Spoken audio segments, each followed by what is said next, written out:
नमस्कार, मैं वैष्णवी चौहान और आप देख रहे हैं सुदर्शन न्यूज। आपका स्वागत करती हूँ आपका राज्य आपकी खबर में। खबरों की तरफ रुख करेंगे। खबर कानपुर से है, जहां घाटमपुर कस्बे में वर्षों से जल भराव और जल निकासी की समस्या झेल रहे लोगों को अब बड़ी राहत मिलने जा रही है। विधायक सरोज कुरील ने करीब 7 करोड़ रुपए की लागत से बनने वाली नाला निर्माण परियोजना का भूमि पूजन किया। जानकारी के अनुसार ये परियोजना लंबे समय से चली आ रही जल निकासी की समस्या के समाधान के लिए तैयार की गई है। भूमि पूजन कार्यक्रम के दौरान स्थानीय लोगों और कार्यकर्ताओं में खासा उत्साह देखने को मिला। वहीं क्षेत्रवासियों का कहना है कि बरसात के दौरान होने वाले जल भराव से अब राहत मिलेगी और नगर की सड़कों पर पानी जमा होने की समस्या खत्म होगी। साथ ही विधायक सरोज कुरील ने कहा कि क्षेत्र के विकास और जनता की मूलभूत समस्याओं के समाधान के लिए लगातार प्रयास किए जा रहे हैं। जल्द ही निर्माण कार्य शुरू कराकर नगर वासियों को बड़ी सुविधा दी जाएगी। समस्या से लोग जूझ रहे थे, इसको अथक प्रयास में घाटमपुर विधायक सरोज कुरील ने अथक प्रयासों के साथ में जल निकासी का जो कार्य था इसको 3 करोड़ की लागत से पास करा के आज जो है भूमि पूजन हुआ है। हमारे बीच में है, आज भूमि पूजन हुआ है। जल निकासी सबसे बड़ी समस्या थी घाटमपुर की। मैं सबका बहुत बहुत धन्यवाद और बहुत बहुत बधाई देती हूँ।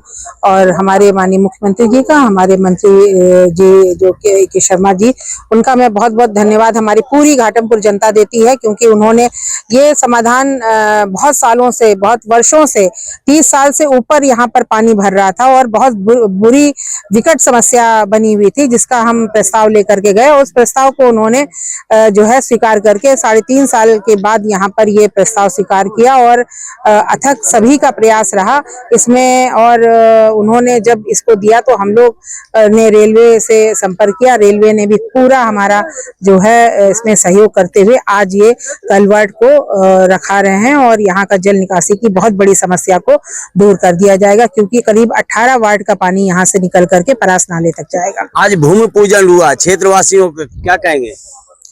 क्योंकि जल निकासी की समस्या हर एक व्यक्ति के मन में एक डर पैदा करती थी हर बरसात में, और अब इसका निवारण हुआ है, क्योंकि यहाँ पर बगल में ही जो है इतना बड़ा तालाब था, उसके अंदर जलमग्न थे हमारे लोगों के घर। वो इस तरह से रहते थे। उन लोगों ने जब बताया तो हम लोगों ने उनकी व्यथा को सुन करके पूरे घाटमपुर भर में जब ये बात आई कि नहीं जल निकासी का जो है हमारी माननीय मंत्री जी ने जो है अप्रूवल कर दिया है, तो बहुत खुशी हुई। और आज पूरी जनता हमारी घाटमपुर की सब बहुत खुश है, बहुत प्रसन्न है इसको लेकर के। तो हमारे बीच में घाटमपुर विधायिका जिन्होंने जो है भूमि पूजन कर लोगों को एक सौगात, जो जल निकासी से जूझ रहे थे, आज वो सौगात पूर्ण हुई। गजेंद्र सिंह के साथ लाखन सिंह, सुदर्शन न्यूज, घाटमपुर। फर्रुखाबाद के थाना राजेपुर क्षेत्र में शराब के आदि युवक की मौत के बाद जमकर बवाल हो गया। गांव के पास नाले में युवक का शव मिलने के बाद आक्रोशित ग्रामीणों ने पुलिस टीम पर पथराव कर दिया। उपद्रव के दौरान आधा दर्जन पुलिसकर्मी और कई राहगीर घायल हो गए, जबकि कई वाहनों में तोड़फोड़ कर उनके शीशे क्षतिग्रस्त कर दिए गए। मृतक की पहचान चाचूपुर निवासी ब्रजेश राजपूत के रूप में हुई है। पुलिस शव को कब्जे में लेकर पंचनामा भर रही थी, तभी ग्रामीण और परिजन भड़क उठे। घटना की सूचना मिलते ही भारी पुलिस बल मौके पर पहुंचा और बल प्रयोग कर उपद्रवियों को खदेड़ा गया। बता दें कि पुलिस ने 1 दर्जन से अधिक लोगों को हिरासत में लिया है और अन्य आरोपियों की तलाश में छापेमारी जारी है। वहीं एसपी आरती सिंह ने कहा है कि कानून व्यवस्था बिगाड़ने वालों को किसी भी कीमत पर बख्शा नहीं जाएगा। चाचूपुर तिराहे के पास एक युवक का शव नाले में मिला था। पुलिस मौके पर पहुंची, घटना की सूचना पर पंचनामा की कार्रवाई करी। उसी समय आक्रोशित भीड़ ने पुलिस और पब्लिक पर पथराव कर दिया, जिससे कई लोग घायल हुए हैं, कई गाड़ियां क्षतिग्रस्त हुई हैं। पुलिस इसकी बात करें किस तरह से कार्रवाई की जा रही है। हाँ, देखिए, आज दिनांक 9/5/2026 को थाना क्षेत्र राजेपुर में सुबह 8 बजे एक युवक जिसकी उम्र 25 वर्ष है, जिसका नाम ब्रजेश कुमार है, उसकी बॉडी नाले में मिली। वहाँ पे तत्पश्चात पुलिस बल द्वारा फोरेंसिक टीम के साथ घटनास्थल का निरीक्षण किया गया। शव को अपने कब्जे में लिया गया। तो वहाँ पे जो उपस्थित भीड़ थी, उन द्वारा जो ठेका वहाँ पे उपस्थित है उसको लेके आक्रोशित हो गए वो लोग, और पुलिस टीम और आसपास के लोग, स्थानीय लोगों पे उन लोगों ने पथराव शुरू कर दिया। पुलिस द्वारा जो है उचित मिनिमम फोर्स का इस्तेमाल करते हुए वहाँ पे भीड़ को तितर बितर किया गया है। अभी वहाँ पे शांति व्यवस्था कायम है। बॉडी को मॉर्चरी भेज दिया गया है, जहां पंचायतनामा की कार्रवाई हो रही है। उसके बाद पोस्टमार्टम कराया जाएगा। इन सभी पहलुओं की जांच की जा रही है, जहां जो भी तथ्य सामने आएंगे आपसे साझा किया जाएगा।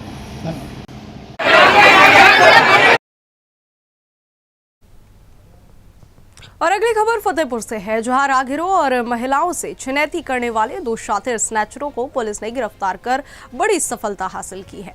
आरोपियों को सदर कोतवाली क्षेत्र के अयोध्या कुटी इलाके से दबोचा गया। पुलिस पूछताछ में सामने आया कि आरोपी नशे की लत और बाइक की किश्त जमा करने के लिए चेन स्नैचिंग और मोबाइल छिनैती की वारदातों को अंजाम देते थे। गिरफ्तार आरोपियों के कब्जे से छीने गए मोबाइल फोन, पर्स, नकदी और वारदात में इस्तेमाल की गई स्प्लेंडर बाइक बरामद की गई है। पुलिस ने सीसीटीवी फुटेज और CIR पोर्टल की मदद से आरोपियों तक पहुंच बनाई। फिलहाल दोनों से पूछताछ कर उनके आपराधिक इतिहास की जांच की जा रही है। 29 अप्रैल 2026 को थाना कोतवाली क्षेत्र में 2 स्नैचिंग की घटनाएं हुई थी। एक वादिनी अनम परवेज से उनका पर्स स्नैच करने की घटना हुई थी, जिसमें 2 मोबाइल फ़ोन और कुछ कैश रखा हुआ था। दूसरी घटना लखनऊ बाईपास पे गौतम चौहान जो एक ट्रक ड्राइवर है, जब ये फ़ोन से बात कर रहे थे तो इनका फ़ोन स्नैच हुआ था। दोनों घटनाओं में थाना कोतवाली पर सुसंगत धाराओं में अभियोग पंजीकृत किया गया था। इसमें थाना कोतवाली पुलिस द्वारा CIR पोर्टल, CCTV फुटेज और मैनुअल इनपुट के आधार पर घटनाओं का खुलासा करते हुए 2 अभियुक्तों को गिरफ्तार किया गया है। एक का नाम निखिल पुत्र राजाराम और दूसरे का नाम आशीष सिंह पुत्र हनुमंत सिंह। ये दोनों थाना राधानगर क्षेत्र के रहने। आजमगढ़ में समाज कल्याण विभाग में लाखों रुपए के अनियमित वेतन भुगतान मामले में बड़ी कार्रवाई हुई है। शासन द्वारा रोक लगाए जाने के बावजूद 10 शिक्षकों को वेतन जारी करने के आरोप में जिला समाज कल्याण अधिकारी और पटल सहायक के खिलाफ मुकदमा दर्ज किया गया है। जांच में सामने आया कि शासनादेश के विपरीत नियुक्त हुए शिक्षकों को करीब 51,46,000 रुपए का भुगतान किया गया। मंडलायुक्त के निर्देश पर गठित जांच समिति ने पूरे मामले की पड़ताल की, जिसमें अनियमितता की पुष्टि हुई। वहीं DD समाज कल्याण की तहरीर पर नगर कोतवाली पुलिस ने संबंधित धाराओं में FIR दर्ज कर ली है। बता दें कि CO सिटी शुभम तोदी ने बताया है कि मामले में अग्रिम विधिक कार्रवाई की जा रही है और जांच जारी है। कोतवाली का क्या मामला है? ये उप निदेशक समाज कल्याण विभाग के अधिकारी के द्वारा थाना कोतवाली में एक तहरीर दी गई थी, जिसमें वेतन अनियमितता को लेकर के जिला समाज कल्याण अधिकारी के ऊपर आरोप की जांच के उपरांत पुष्टि करने पर मुकदमा थाना कोतवाली में दर्ज किया गया है। सुसंगत धारा अजीतमल बाबरपुर में छत्री विकास समिति के तत्वावधान में महाराणा प्रताप जयंती श्रद्धा और उत्साह के साथ मनाई गई। कार्यक्रम अंधुराम टोल प्लाजा के समीप गौरी गार्डन गेस्ट हाउस में आयोजित हुआ, जिसमें बड़ी संख्या में क्षत्रिय समाज के लोग शामिल हुए। कार्यक्रम के दौरान वीर शिरोमणि महाराणा प्रताप के चित्र पर पुष्पांजलि अर्पित कर उनके आदर्शों पर चलने का संकल्प लिया गया। वक्ताओं ने महाराणा प्रताप के शौर्य, त्याग और राष्ट्रभक्ति को समाज के लिए प्रेरणा का स्रोत बताया। मुख्य वक्ताओं ने समाज की एकता, शिक्षा और संगठन पर बल देते हुए युवाओं से संस्कारवान बनकर समाज हित में कार्य करने की अपील की। बता दें कि कार्यक्रम में सामाजिक समरसता और नई पीढ़ी को जागरूक बनाने का सामूहिक संकल्प भी लिया गया। वहीं अगली खबर हरिगढ़ से है, जहां पुलिस ने गांजा तस्करी करने वाले बड़े गिरोह का पर्दाफाश करते हुए 6 आरोपियों को गिरफ्तार कर लिया है। पुलिस के अनुसार गिरोह का मुख्य सरगना आफ्ताब है, जो अपने परिवार के साथ मिलकर लंबे समय से गांजा तस्करी के धंधे में लिप्त था। वहीं SP सिटी आदित्य बंसल ने प्रेस वार्ता के दौरान बताया कि गिरफ्तार आरोपियों से पूछताछ की जा रही है और पूरे नेटवर्क की जांच की जा रही है। वहीं पुलिस ने साफ किया है कि आरोपियों की अवैध संपत्तियों की भी जांच कराई जाएगी। साथ ही गिरोह के खिलाफ गैंगस्टर एक्ट के तहत सख्त कार्रवाई की तैयारी की जा रही है। फिलहाल पुलिस मामले में अन्य जुड़े लोगों की तलाश में जुटी हुई है। वाराणसी पुलिस ने मादक पदार्थ की तस्करी करने वाले गिरोह का पर्दाफाश किया है। हरिगढ़ पुलिस की माने तो मादक पदार्थ की तस्करी करने वाले गिरोह की तरफ से फायरिंग की आवाज आई, जिसकी वजह से पुलिस ने जब पीछा किया तो उसके एवज में पुलिस को भी फायरिंग करनी पड़ी। और जब पुलिस वहां तक पहुंची, उनके स्थान तक, तो वहां से उन्हें 39 किलो गांजे के साथ साथ 1 लाख रुपए, अवैध तमंचा और कारतूस भी बरामद हुए। हरिगढ़ पुलिस की माने तो ये जो पूरा गिरोह है उड़ीसा से सप्लाई किया करता था गांजा। उड़ीसा से ट्रक के माध्यम से गांजा आया करता था। नगला पटवारी में गांजा की सप्लाई होती थी, जिसका पुलिस ने आज खुलासा किया है। एसपी सिटी आदित्य बंसल का कहना है कि इनके खिलाफ आर्म्स एक्ट के तहत और एनडीपीएस एक्ट के तहत मुकदमा दर्ज किया गया है। 6 लोगों की गिरफ्तारियां हुई हैं। 6 लोगों की गिरफ्तारियों में मुख्य अभियुक्त बताया जा रहा है आफ्ताब और उसकी 2 पत्नियां, उसके पूरे परिवार पर मुकदमा दर्ज किया गया है और कड़ी कार्रवाई की जाएगी। बिलाल, अब्दुल्ला, नबील और उसकी पत्नियां शहरीन और गुड़िया। तो ये जो पूरा गिरोह पकड़ा है हरिगढ़ पुलिस ने, उन्होंने कहा है कि देखना ये होगा कि आगे किस से तार मिले हुए हैं, ये भी जांच की जाएगी और आगे गैंगस्टर एक्ट के तहत इन पर मुकदमा भी दर्ज होगा। पुलिस पूरी निगरानी कर रही है, लेकिन वरिष्ठ पुलिस अधीक्षक नीरज जादौन ने पूरी टीम को 25,000 रुपये इनाम देने की घोषणा की है। वीडियो जर्नलिस्ट कमल सिंह के साथ दिवाकर दीक्षित, सुदर्शन न्यूज, हरिगढ़। श्रीमान एसएसपी सर के नेतृत्व में जनपद अलीगढ़ में लगातार जो है अवैध मादक पदार्थों के विरुद्ध एक अभियान चल रहा है, नशा तस्करी के विरुद्ध एक अभियान चल रहा है। लगातार जो भी इसमें लोग जो संलिप्त हैं अवैध मादक पदार्थ की तस्करी में, इनको बेचने में, उनके ऊपर लगातार एक कार्रवाई का अभियान चल रहा है। इसी कार्रवाई के क्रम में कल हमारी थाना क्वारसी की, खास करके नगला पटवारी चौकी की जो पुलिस जो है सतर्क थी, इन सूचनाओं पे जो है एक्टिव थी। इसी बीच एक फायरिंग की आवाज हमारी जो चौकी की जो लेपर्ड है, जो चौकी की हमारी जो नाइट ड्यूटी थी, उनको एक फायरिंग की आवाज सुनाई देती है, जिसमें जब वो अभियुक्त का पीछा करते हैं तो अभियुक्त उन पर भी जो है जान से मारने की नीयत से फायर करता है। इसमें साहस का परिचय देते हुए, अतिरिक्त फोर्स बुलाते हुए पूरी पुलिस जो है जब उसका पीछा करती है अपने घर में वो छिप जाता है।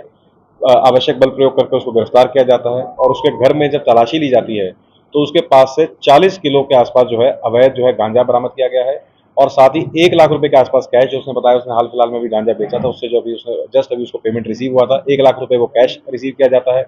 एक अवैध जो 315 बोर का तमंचा, एक खोखा और जिंदा कारतूस इसके पास से जो है बरामद किया गया है। इसमें टोटल 6 लोगों को गिरफ्तार किया गया है। जो मेन अभियुक्त इसमें आफ्ताब उर्फ कप्तान है, जो रहने वाला नगला पटवारी का है, इसकी 2 पत्नियां और 3 लड़के जो सभी एक ही परिवार के लोग हैं, ये भी इस पूरे जो है ड्रग्स ट्रेड में इन्वॉल्व थे। ये एरिया में जो गांजा सप्लाई का काम कर रहे थे, उड़ीसा से ट्रक के माध्यम से गांजे को मंगवाना और उसके बाद फिर पुड़ियों में 10 ग्राम की पुड़ियां बना करके उसको जो है बेचना, इसमें ये इन्वॉल्व थे। पूरा परिवार इनका इन्वॉल्व था, इसीलिए इनके पूरे परिवार के ऊपर बहुत सख्त कार्रवाई करते हुए 6 लोगों को गिरफ्तार किया गया है, जिसमें आफ्ताब है, उसकी 2 पत्नियां हैं और 3 उसके लड़के हैं। इनके ऊपर इनका पूर्व भी आपराधिक इतिहास है। इनके ऊपर पूर्व में भी एनडीपीएस एक्ट, स्नैचिंग, लूट, आईपीसी, बीएनएस के कई आपराधिक मामले इनके ऊपर पूर्व में भी दर्ज हैं और इनकी अभी आने वाले समय में इनकी प्रॉपर्टी की भी जांच की जाएगी और इनके विरुद्ध गैंगस्टर एक्ट की कार्रवाई भी इसमें की जाएगी। बैकवर्ड लिंकेज हमने निकाली है कि जो लोग उड़ीसा से कुछ। और अगली खबर फिरोजाबाद से, जहां राष्ट्रीय विधिक सेवा प्राधिकरण और उत्तर प्रदेश राज्य विधिक सेवा प्राधिकरण के निर्देश पर जनपद न्यायालय में राष्ट्रीय लोक अदालत का आयोजन किया गया। कार्यक्रम का उद्घाटन जनपद न्यायाधीश एवं जिला विधिक सेवा प्राधिकरण के अध्यक्ष डॉक्टर बब्बू सारंग ने दीप प्रज्वलन कर किया। लोक अदालत में कुल 1,64,780 वादों का निस्तारण किया गया, जबकि अर्थदंड और समझौता राशि करीब 11 करोड़ 72 लाख रुपए रही। परिवार न्यायालय, मोटर दुर्घटना दावा अधिकरण, राजस्व न्यायालय और बैंक प्रकरणों सहित विभिन्न मामलों का आपसी सहमति से समाधान किया गया। बता दें कि जनपद न्यायाधीश ने कहा कि लोक अदालत न्याय को सरल, सुलभ और सौहार्दपूर्ण बनाने का प्रभावी माध्यम है, जिससे समय और धन दोनों की बचत होती रहेगी।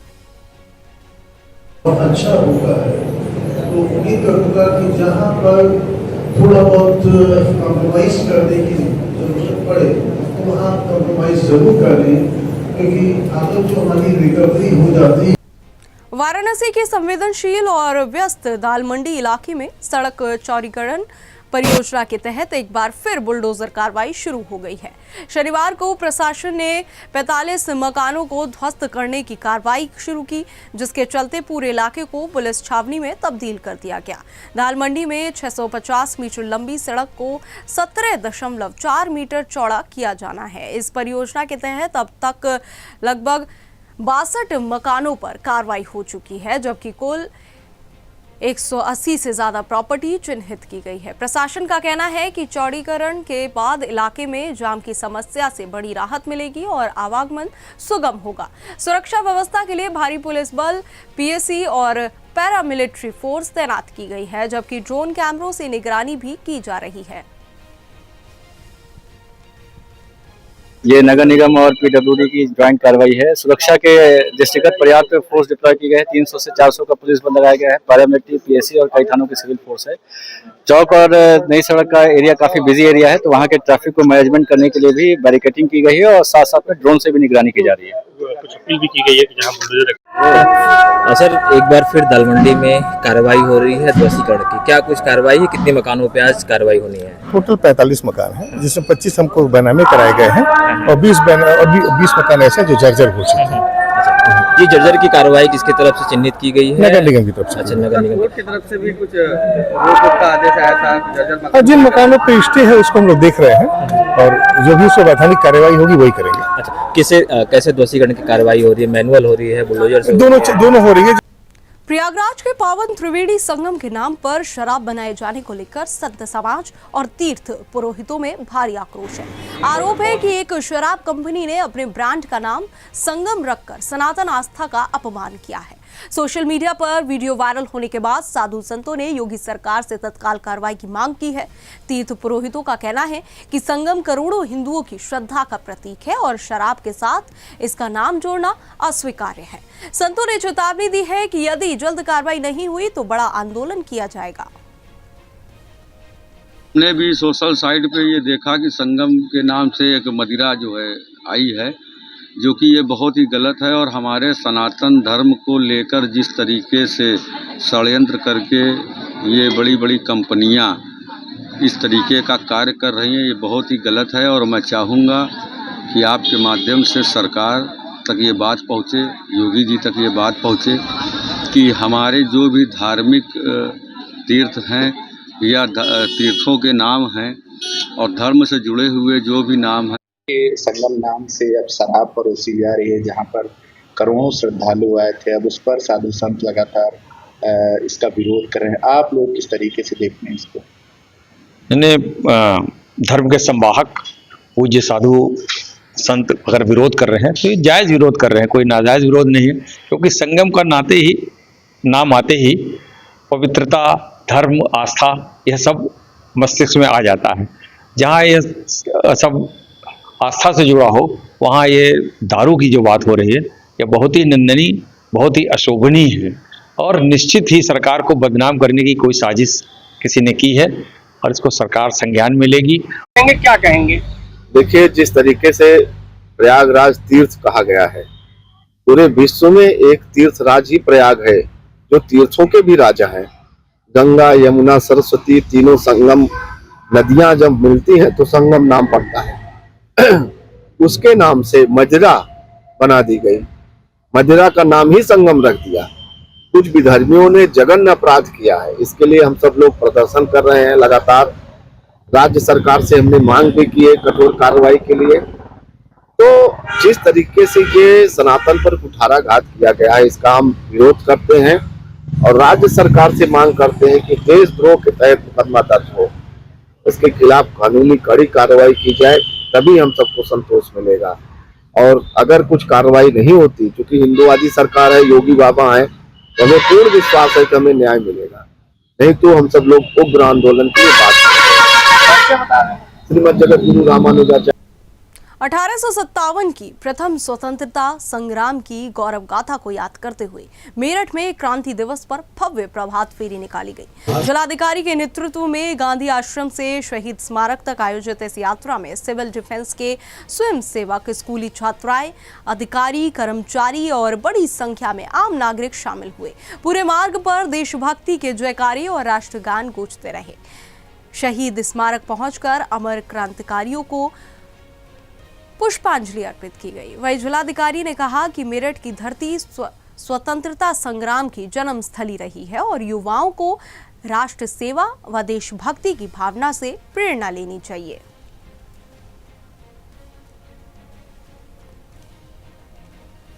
और अगली खबर फतेहपुर से है, जहां खागा कोतवाली क्षेत्र में युवक की बेरहमी से हत्या का मामला सामने आया है। फूल सिंह लोधी किसी काम से घर से बाहर गए थे, जिसके बाद उन पर लाठी डंडों और धारदार हथियारों से हमला कर दिया गया। हमले में युवक की मौके पर ही मौत हो गई।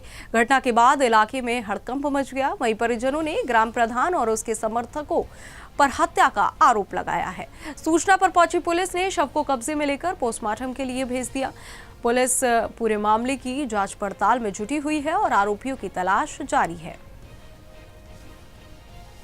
कल दिनांक 9 तारीख को खागा थाने में गांव है धर्मंगतपुर नरवा, जहां पर करीब 9:30 बजे सूचना मिलती है 112 को कि वहां पर मारपीट हुई है और किसी की डेड बॉडी वहां पे पड़ी हुई है। इसी सूचना पर वहां पे 112 की हमारी जो पुलिस है वो वहां पे मौके पे पहुंचती है। इसी के साथ साथ एक सूचना और उसी समय मिलती है जिसमें कॉलर के द्वारा बताया जाता है कि उसके जो पिताजी हैं वो मिसिंग हो गए हैं। तो दोनों सूचना एक ही जगह की निकलती है और वहां पे जब 112 की पुलिस पहुंचती है तो परिवार वालों से और कॉलर से जब बात करती है तो ये बात निकल के आती है कि जो डेड बॉडी पड़ी हुई है उसकी शिनाख्त फूल सिंह लोधी के नाम से होती है, जो जिसकी उम्र करीब 40 वर्ष है और ये उसी गांव का रहने वाला है, धर्मंगतपुर नरवा का रहने वाला है। और ऐसा प्रतीत फतेहपुर के खकरेरू थाना क्षेत्र के पौली गांव से हैरान करने वाला मामला सामने आया है। यहां 4 बच्चों की मां के पड़ोसी युवक के साथ फरार होने से आहत पति ने पेट्रोल डालकर आत्महत्या का प्रयास किया। गनीमत रही कि मौके पर पहुंचे पड़ोसियों ने समय रहते युवक को बचा लिया। पीड़ित पति का आरोप है कि उसने कई बार पुलिस से शिकायत की लेकिन उसकी सुनवाई नहीं हुई। घटना का वीडियो सोशल मीडिया पर तेजी से वायरल हो रहा है। युवक ने चेतावनी दी है कि अगर जल्द कार्रवाई नहीं हुई तो वह आत्महत्या जैसा कदम उठा सकता है। फिलहाल पुलिस मामले की जांच में जुटी हुई है। मैं रहने वाला पौली का, मेरे छोटे छोटे बच्चे हैं, 4 बच्चे हैं, ठीक है। और मैं विदेश में था, सऊदी में, और मेरे बीवी को 1 अप्रैल को भगा के बब्बन के लड़का अजमल लेके गया था। वो पहले बोल रहा था कि मैं लेके नहीं गया था, फिर वो 15 दिन के बाद बोला कि हाँ मैं लिया हूँ। फिर पुलिस के पास आते थे, वो सुबह शाम बोल रहे थे कि आ रहे हैं आ रहे हैं आ रहे हैं। तो ऐसे में करके भगा हमारे घर वालों को लौटा देते थे। एक 1.5 महीना हो गए। फिर मैं 3 तारीख की मेरी फ़्लाइट थी, 3 तारीख मैं सऊदी से आया। फिर इसके पास आया तो कह रहे तुम्हारी बीवी आज आ जाएगी, कल आ जाएगी। फिर होते हुए 5 तारीख को मेरी बीवी 5 तारीख को हैंडवेल किया मेरे साथ। और फिर 6 तारीख को ये बब्बन अपन मोबाइल से फिर मेरी बीवी को अपने लड़के से बात कराया आके।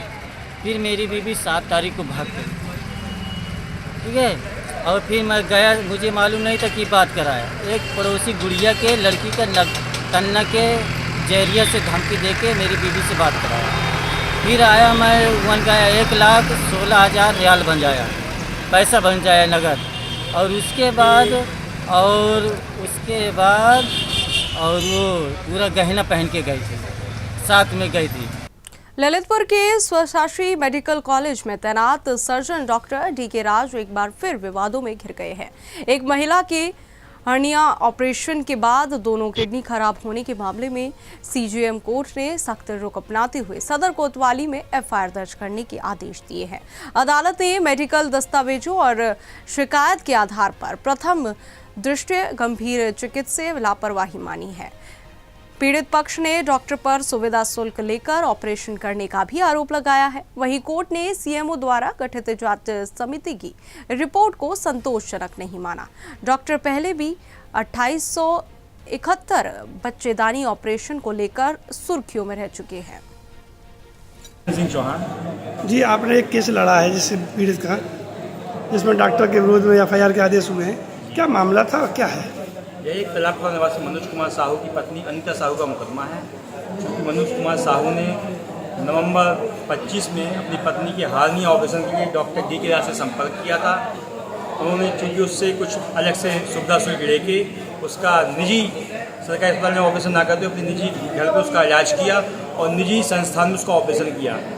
जिसके बाद जब उसकी तबीयत लगातार बिगड़ती रही तब वह ग्वालियर गया। हम फिर डॉक्टर DK राज सर्जन के बंगले पे गए तो हमने उनके लिए फूड़ा दिखाया। तो फूड़ा दिखाने के बाद उनने जांचें लिख दी। हमने सरकारी अस्पताल में हमने जांच कराई। तो जांच के बाद हम उनके बंगले पे गए। जांच में सभी ठीक पाया गया था। उनने कहा था कि हार्निया का, आपकी मैडम को हार्निया है, इसका ऑपरेशन होगा, इनका ऑपरेशन होगा। ऑपरेशन जल्दी जल्दी ऑपरेशन करवा लो, ना तो जो पड़ जाएगा प्रत्येक कर दिखाएगी। हमने डॉक्टर साहब आप ऑपरेशन कर दीजिए। उनने अगली खबर कानपुर से है, जहां पुलिस को साइबर अपराध के खिलाफ बड़ी कामयाबी मिली है। सेंट्रल जोन की थाना बेगमगंज पुलिस ने कार्रवाई करते हुए 6 शातिर साइबर फ्रॉड आरोपियों को गिरफ्तार किया है। पुलिस के अनुसार आरोपी भोले भाले लोगों को पैसे का लालच देकर उनके नाम पर बैंक खाते खुलवाते थे और फिर एटीएम, पासबुक और सिम का इस्तेमाल संदिग्ध लेन-देन व ठगी में करते थे। ADCP central doctor Archana Singh ने बताया कि गैंग का सरगना जावेद समेत दीपक शर्मा, प्रिंस गौतम, युवराज, मोहम्मद अरशद और लक्षद्वीप को गिरफ्तार किया गया है। आरोपियों के पास से कई बैंकों की पासबुक बरामद हुई है। वहीं अब तक 25 लोगों को ठगी का शिकार बनाया जा चुका है। ये अनवरगंज की जो साइबर हेल्प डेस्क है उस पर एक सूचना प्राप्त हुई थी कि कर्नलगंज का एक व्यक्ति है जावेद, ये अपने जानने वाले और भोले भाले लोगों के खाते खुलवाता है और इससे कमीशन में पैसे प्राप्त करता है। जावेद को बुलाया गया, उससे पूछताछ की गई तो उसने 5 अन्य व्यक्तियों के नाम बताए जिनकी मदद से वो लोगों के खाते खुलवाता था और इसमें जावेद के साथ साथ 5 अन्य लोगों की अरेस्टिंग हुई है और इनके पास से जो अभी डिटेल मिली है उसके अनुसार इन्होंने लगभग 25 लोगों के खाते 5 अलग अलग बैंकों में खुलवाए हैं। इसमें जावेद को एक खाता खुलवाने में लगभग 7,000 रुपये प्राप्त होते थे। इसमें जो अरेस्टिंग हुई है उसमें जावेद ये कर्नलगंज के रहने वाले हैं, दीपक शर्मा ये गुजैनी का है, प्रिंस गौतम ये काकादेव के हैं, युवराज रावतपुर का है, मोहम्मद असद ये चमनगंज के रहने वाले हैं और लक्षद्वीप ये बर्रा के रहने वाले हैं। और कोई इनका अभी इनके विरुद्ध अभियोग पंजीकृत किया गया है और चूँकि बैंक इधर बंद थे तो और डिटेल इसकी प्राप्त नहीं हो पाई है कि इनके बैंक खातों का लेन देन अभी प्राप्त नहीं हो पाया है। पश्चिम चंपारण के बगहा में पुलिस ने बाइक चोरी करने वाले गिरोह का बड़ा खुलासा किया है। बगहा थाना पुलिस ने कार्रवाई करते हुए 4 शातिर बाइक चोरों को गिरफ्तार किया है और उनके कब्जे से चोरी की 3 मोटरसाइकिल बरामद की है। प्रभारी एसपी निर्मला कुमारी ने बताया कि 8 मई को मस्तान टोला से चोरी हुई सुपर स्प्लेंडर बाइक की जांच के दौरान पुलिस को बड़ी सफलता मिली। सूचना के आधार पर पुलिस ने आनंद नगर इलाके से संदिग्ध युवकों को पकड़ा। पूछताछ में आरोपियों ने कई चोरी की घटनाएं कबूली। बता दें कि गिरफ्तार आरोपियों की पहचान चंदन कुमार, संदीप कुमार, प्रिंस कुमार और अनुज कुमार के रूप में हुई है। दरभंगा के कमदोल थाना क्षेत्र में शादी समारोह के दौरान बदमाशों का हाई वोल्टेज सामने आया है। छोटकी लादा मोड़ के पास आयोजित एक शादी समारोह में 6 से 7 युवक जबरन घुस गए और डीजे पर पिस्टल लहराते हुए डांस करने लगे। आरोप है कि युवकों ने बारातियों और राहगीरों से बदसलूकी भी की, जिससे मौके पर अफरा तफरी मच गई। सूचना मिलते ही डायल 112 की टीम मौके पर पहुंची और 3 युवकों को हिरासत में ले लिया। घटना का वीडियो सोशल मीडिया पर तेजी से वायरल हो रहा है। फिलहाल पुलिस मामले की जांच में जुटी हुई है। बेतिया के नरकटियागंज में आरोपी पर युवक की मौत के बाद नगर परिषद प्रशासन पर सवाल खड़े हो गए हैं। शनिवार को नगर परिषद कार्यालय में आयोजित सामान्य बोर्ड बैठक में पार्षदों ने आरोपी पर महीनों से बंद पड़ी लाइटों को हादसे की बड़ी वजह बताते हुए जमकर हंगामा किया। सभापति रीना देवी ने कहा कि कई बार शिकायत और प्रस्ताव के बावजूद लाइटों की मरम्मत नहीं कराई गई। वहीं उप सभापति पूनम देवी ने जिम्मेदार कर्मियों पर कार्रवाई की मांग उठाई। लापरवाही के आरोप में विद्युत मिस्त्री को कार्य मुक्त कर दिया गया है। वहीं बैठक में शहर भर के स्ट्रीट लाइटों का सर्वे, नाला सफाई और फॉगिंग कराने के प्रस्ताव भी पारित किए गए। खास करके सबसे महत्वपूर्ण विषय ये थे कि रेलवे ओवरब्रिज के ऊपर में क्रियान्वयन करना, उसमें जो लापरवाही जिसकी की गई थी उसके ऊपर में भी बोर्ड के समक्ष ही कार्रवाई की गई, उसको सेवा मुक्त कर दिया गया। और अभी एनओसी का जो मुद्दे थे, एनओसी मिला नहीं था, हमें पता नहीं था, तो एनओसी जो मिला है हमें रेलवे वाला, उसके बाद जो है रेलवे ओवरब्रिज में जितने भी प्रकार के जो कार्य हैं, जो अधूरे कार्य हैं, उसको जल्दी कराई जाएगी। एवं सीसीटीवी कैमरा जहाँ जहाँ भी अधिष्ठापित है और ख़राब है, जहाँ नए कैमरा लगाना जाना है, कुछ पार्षदों के द्वारा ये भी कहा गया कि हमारे माननीय विधायक, हमारे उप सभापति और हमारे सारे वार्ड पार्षद, मीडिया बंधुगण सब उपस्थित थे। सामान्य बोर्ड की बैठक हुई है, शांतिपूर्वक हुई है, लेकिन और सबसे पहले मैं उस विशेष नाम की जो बच्चे का जो सर, आज नगर परिषद के सामान्य बोर्ड में के बैठक में आप शामिल हुए हैं और एक कड़वा थोड़ा सा प्रश्न होगा, उसको बुरा अन्यथा नहीं लेंगे। लगभग आपके चुनाव जीते हुए 5-6 महीना हो गया, उस ओवरब्रिज से आप भी आते जाते होंगे, लेकिन आज मौत के बाद आपने उस मामले को संज्ञान लिया। अमेठी के जगदीशपुर कोतवाली क्षेत्र में जमीन विवाद ने हिंसक रूप ले लिया। मडवा गांव में मुकदमे की तारीख पर जा रहे पति पत्नी की मोटरसाइकिल को विपक्षी पक्ष ने कथित तौर पर बोलेरो से टक्कर मार दी।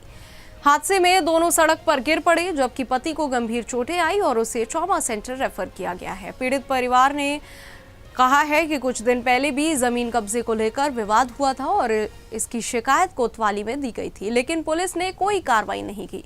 अब परिवार ने आरोपियों के खिलाफ सख्त कार्रवाई की मांग की है। सनातन विरोधियों को करारा जवाब मिल चुका है। रायबरेली के ऊंचाहार से विधायक डॉक्टर मनोज पांडे ने आज योगी कैबिनेट में मंत्री पद की शपथ लेकर सिद्ध कर दिया है कि जो राम का है वही काम का है। जिस मनोज पांडे ने श्री राम के अपमान पर समाजवादी पार्टी के अधर्म को लात मारी थी, आज योगी सरकार में उनका भव्य स्वागत हुआ है। एक तरफ जहां मुश्ताक अली जैसे लोग प्रभु श्री राम को गाली देने वालों का बचाव करते हुए इसे महज राजनीति बता रहे हैं, वहीं दूसरी ओर मनोज पांडे ने सत्ता मोह त्याग कर धर्म की राह चुनी। आज उनके आवास पर जश्न का माहौल है और समर्थकों का उत्साह ये बता रहा है कि उत्तर प्रदेश में अब केवल तुष्टीकरण नहीं बल्कि शुद्ध हिंदुत्व की जीत होगी। अधर्म का साथ छोड़ने वाले राम भक्त को मिला ये प्रतिफल विरोधियों के गाल पर जोरदार तमाचा है। वहीं सुदर्शन न्यूज के संवाददाता वैभव वाजपेयी ने स्थानीय लोगों से बातचीत की है, सुनिए।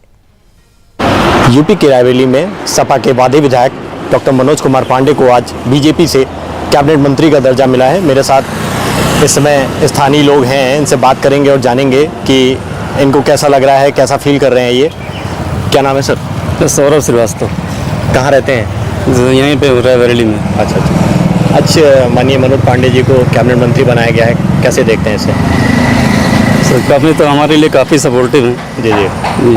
कैसा है उनका, मतलब कई बार पूर्व में मंत्री रहे हैं, आज फिर मंत्री बनाया गया है, तो आप बगल में रहते हैं तो आपको कैसा फील हो रहा है? मतलब अच्छा फील हो रहा है। अच्छा फील हो रहा है। क्या नाम है? मेरा नाम सद्दाम हुसैन है और हमारे माननीय मनोज मंत्री जी हमारे ऊंचाहार से, और इन्हें आज कैबिनेट मंत्री का दर्जा मिला है और भारतीय जनता पार्टी में इन्हें आज कैबिनेट मंत्री का दर्जा मिला, शपथ ग्रहण किया है दिल्ली लखनऊ जाके, और अभी कुछ ही देर में वो लोग आने वाले हैं अपने रायबरेली में और अपने जनता है उससे आज अच्छे से मुलाकात होगी और उनके साथ एक स्वागत समारोह भी किया जाएगा। इसी बात पांडे जी ने कहा था कि सभा में श्री राम को गाली देने के बाद वो बीजेपी ज्वाइन किया, उन्होंने इसको कैसे देखते हैं?